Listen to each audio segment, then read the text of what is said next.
Assalamualaikum, dengan saya Andrea Sifani, kelas 11 IPA 2 dari SMA Negeri Maju Agung. Sistem reproduksi. Sistem reproduksi merupakan sistem organ yang digunakan untuk memproduksi dan melahirkan keturunan. Organ reproduksi pria. Pada bagian luar terdapat skrotum, yaitu kantung pembungkus testis yang berfungsi untuk melindungi testis dan menjaga stabilitas suhu testis. Penis sebagai alat kopulasi serta pengeluaran urin dan semen atau air mani. Pada bagian dalam terdapat testis, yaitu sebagai tempat pembentukan sperma dan menghasilkan hormon testosteron.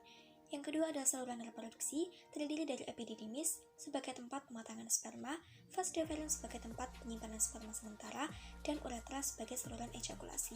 Yang ketiga ada kelenjar reproduksi, terdiri dari vesicula seminalis yang menghasilkan cairan kental kekuning-kuningan, kelenjar prostat menghasilkan cairan basah menyerupai susu, dan kelenjar bulba uretra menghasilkan cairan yang bersifat basah.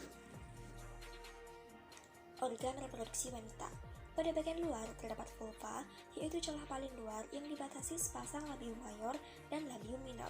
Labium yaitu bagian yang membatasi vulva. Pada bagian dalam terdapat vagina, yaitu saluran keluarnya bayi dan sebagai alat kopulasi. Ovarium yaitu sebagai tempat pembentukan ovum, menghasilkan hormon estrogen dan progesteron. Oviduk atau tuba falopi sebagai tempat terjadinya fertilisasi. Uterus atau rahim sebagai tempat pertumbuhan dan perkembangan janin. Di bawah uterus atau rahim terdapat bagian menyempit yang disebut dengan serviks, yaitu menghubungkan antara uterus dengan vagina. Gametogenesis, yaitu proses pembentukan sel kelamin atau gamet. Peristiwa gametogenesis terbagi menjadi dua, yaitu spermatogenesis dan oogenesis. Spermatogenesis yaitu proses pembentukan sel sperma di dalam testis. Spermatogenesis dipengaruhi oleh dua hormon, yaitu hormon LH berfungsi merangsang sel Leydig untuk menghasilkan hormon testosteron. Yang kedua adalah hormon FSH, yaitu berfungsi untuk merangsang sertoli. Spermatogenesis terjadi melalui beberapa tahap, yaitu spermatogonium yang bersifat diploid mengalami pembelahan secara mitosis, yaitu membentuk spermatosit primer yang bersifat diploid.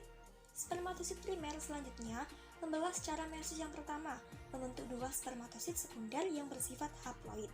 Spermatosit sekunder kemudian membelah secara meiosis yang kedua, membentuk 4 buah spermatid haploid. Setiap spermatid akan berdiferensiasi menjadi sel sperma yang bersifat haploid. Oogenesis merupakan proses pembentukan sel telur atau ovum di ovarium. Oogenesis dipengaruhi oleh dua hormon, yaitu hormon FSH yang berfungsi untuk merangsang pertumbuhan folikel di ovarium. Hormon LH berfungsi untuk memicu terjadinya ovulasi. Oogenesis terjadi melalui beberapa tahap, yaitu sel primordial mengalami pembelahan secara mitosis membentuk oogonium yang bersifat diploid. Oogonium mengalami pembelahan secara mitosis membentuk oosit primer yang bersifat diploid. Oosit primer selanjutnya membelah secara meiosis yang pertama menghasilkan oosit sekunder yang berukuran lebih besar dan badan polar pertama yang berukuran kecil.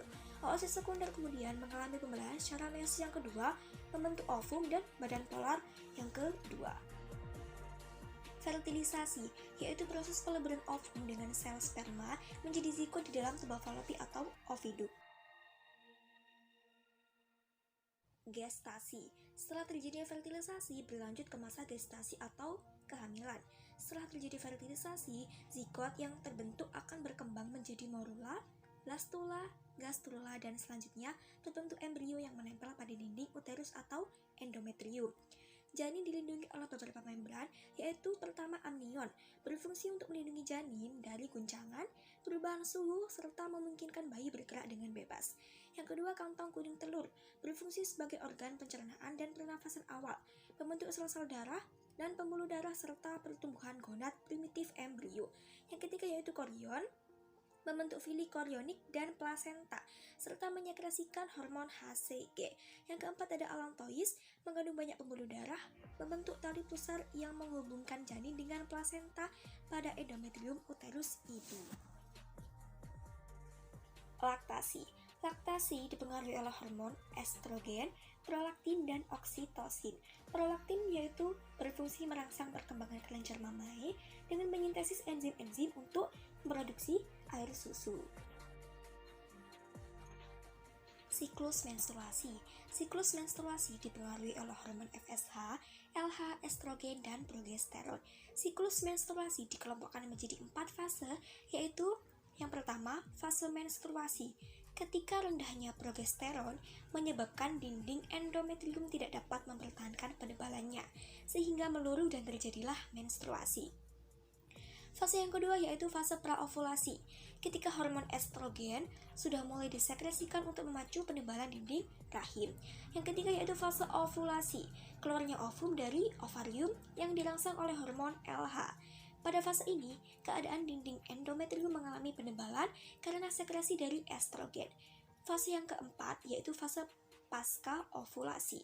Jika terjadi fertilisasi atau pembuahan, maka penebalan dinding endometrium akan dipertahankan oleh hormon progesteron dan estrogen. Namun, jika tidak terjadi fertilisasi atau pembuahan, maka produksi progesteron dan estrogen akan rendah dan akan kembali pada fase menstruasi. Gangguan pada sistem reproduksi. Amenorrhea. Ada 2 jenis amenorrhea, yaitu yang pertama amenorrhea primer dan amenorrhea sekunder. Amenorrhea primer jika tidak terjadi menstruasi sampai usia 17 tahun dengan atau tanpa perkembangan seksual. Amenorrhea sekunder jika tidak terjadi menstruasi selama 3-6 bulan atau lebih pada orang yang tengah mengalami siklus menstruasi. AIDS, yaitu penyakit yang disebabkan oleh virus HIV. Biasanya virus ini menyerang sel darah putih.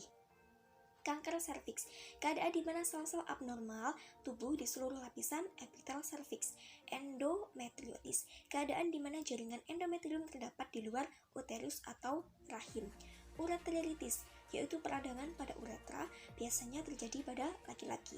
Prostatis, yaitu peradangan pada prostat. Dan epididymitis, infeksi yang terjadi pada saluran reproduksi pria. Sekian penjelasan yang dapat disampaikan, kurang lebihnya mohon maaf. Terima kasih. Wassalamualaikum.